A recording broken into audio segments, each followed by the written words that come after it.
Abubakar Dabo, GRTS. The Gambia Groundnut Corporation Monday joined the long list of parastatals that have successfully sailed through the annual scrutiny of the National Assembly's Public Accounts and Public Enterprises Committees. The country's groundnut purchasing, processing and marketing arm, despite its appreciable annual profits, faced some tough questions bordering on its past record of indebtedness to farmers.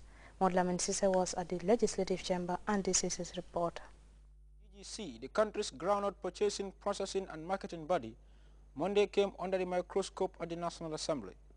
The corporation has significantly improved on its operations during the 2009-2010 groundnut season, but internal control measures such as regular staff headcounts, fixed asset register, the updating of staff files, the preparation of appraisals, reconciliations between the payroll department and accounts, and the need for an internal audit unit still remain challenges.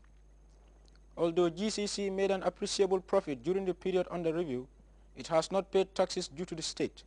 In addition, the corporation's working capital, according to Mr. Reiner, requires attention, for the proportion of what constitutes a negative working capital is huge. The GGC has a negative working capital of about 100 million. This has resulted in GGC having to obtain working capital loans. I think it is said in the notes that it's 2 percentage points above the trade. You'll see that the current liabilities are 363 million over it. The current assets are 264 million. That's 1 million. At this point, all attention shifted to the groundnut season. A deputy observed that not only is there a potential decline in the production of the country's leading cash crop, but the produce is threatened by cross-border trade. But it is also interesting to note and somewhat paradoxical that our very scarce produce is also reported to be crossing the border in significant amounts. The reasons for farmers crossing mainly into neighboring Senegal to sell groundnut is attributed to the better price they fetch from the Senegalese market. Added to this, the lawmakers said is the difficult experience most Gambian farmers have been going through in efforts to recover their outstanding debts. Although the already increasing cross-border trade in groundnut has been frowned upon by legislators, Member for Woodley West says in view of the liberalized nature of the sub-regional economy, the choice of farmers should not be questioned. It's because they have cash. When they take their note, they are giving cash. They are not old.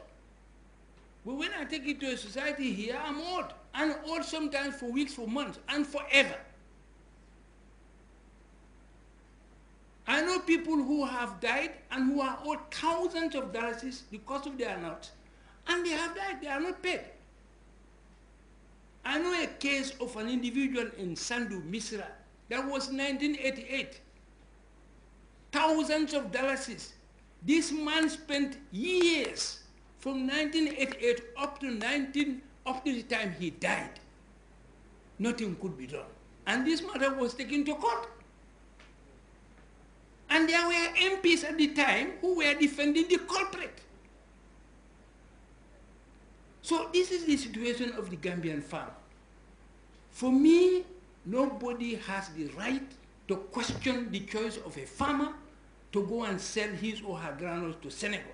Because one, he or she has a better price. Two, he or she is giving cash on the spot.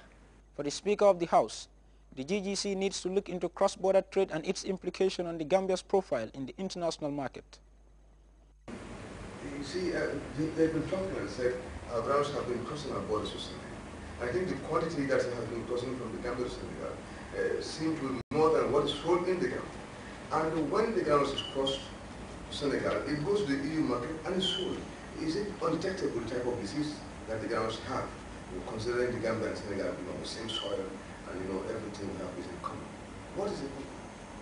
Although the GGC management has admitted and promised to work on the points raised at the session, the corporation's managing director said since farmers benefit from agricultural inputs provided by government, they should against all odds try to sell their groundnuts within the country.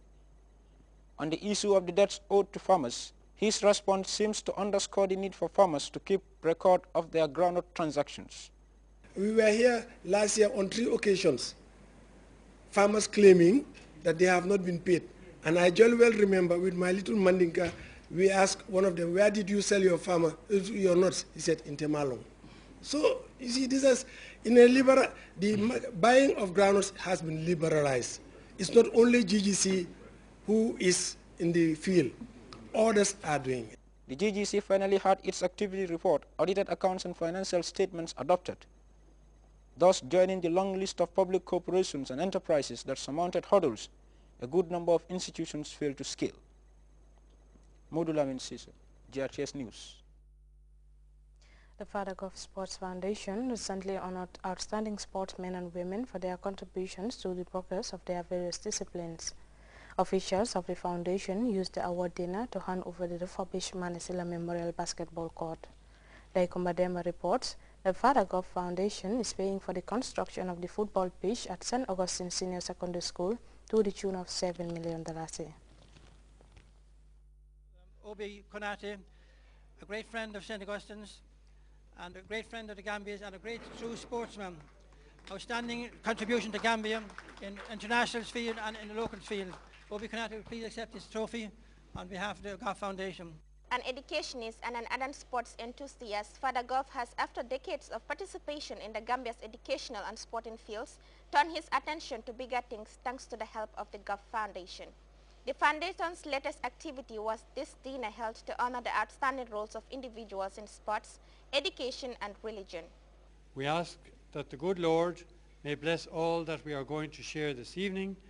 We ask you to bless all those who do without and who are suffering at this time in many parts of our world. We ask that in our sharing we may go home and reach out to others with our gifts and with our talents. We ask this through Christ our Lord. Remy Joyner paid glowing tribute to the scores of people who were present at the dinner, not least the attendance of Sir Dawda Kairaba Jawara and key veteran sportsmen and long-serving Catholic leaders in the Gambia. The foundation, as you could see, has spread all its tentacles to all disciplines in this country. Mbai Malewa, the coordinator of the Father Gov Sports Foundation, thanked the religious figure for his immense contribution in molding many Gambians into responsible citizens. Despite the foundation still in its nascent stage, Mbai Malen Wada says the work of the foundation is a continuation of the more than 4-decade-long work started by Father Gov. We also have some scholarships that we have established, which is the Mayor of Banjul Scholarship. We have the chemistry scholarship at St. Augustine's High School, and we have some international scholarships for very good student athletes to the United States. So we are trying to promote education, sports, religion, and community service. Among the very many beneficiaries of the foundation's interventions is the Gambia National Olympic Committee. Alhaji Mamadou Diba is the president of the local Olympic body. It's an honor to receive this, and I think we owe you a debt of gratitude, particularly the secondary schools, sports associations, for what you have done for them. Every year, Maling explains, the foundation embarks on new sports projects that impacts on the lives of Gambians. The foundation recently handed over an estimated $1.8 million refurbished Manisila Memorial Basketball Court. We, like I said, right now are working on the pitch at St. Augustine's, which might cost us close to $7–8 million. And we are hoping we'll be able to complete it by Independence, so that we'll include the opening with the Independence celebrations. But for this work that spans decades in the Gambia, what must have motivated this deeply religious man to extend a helping hand to the people of the Gambia? When I came to the Gambia, I fell in love with the people. They're very friendly, they're very hospitable, and they appreciate anything you do for them. So I worked here hard for 12 years on behalf of the Gambia, got the young priests going, and turned St. Augustine to a good high school. Even when I left Gambia, it's still part of my heart. That's why I come back every year and do something for the Gambia as best I can. Father Gov also said this dinner will help strengthen hospitality, friendship among them, and will also further encourage awardees to make more efforts for the Gambia. For GRTS News, I am Dekuma Demba. You can also follow that story in other GRTS programs live on our website at www.grts.gm. There you can also monitor GRTS Radio Live. That takes us to our first break. We'll be right back. Excellencies, say a profession, Dr.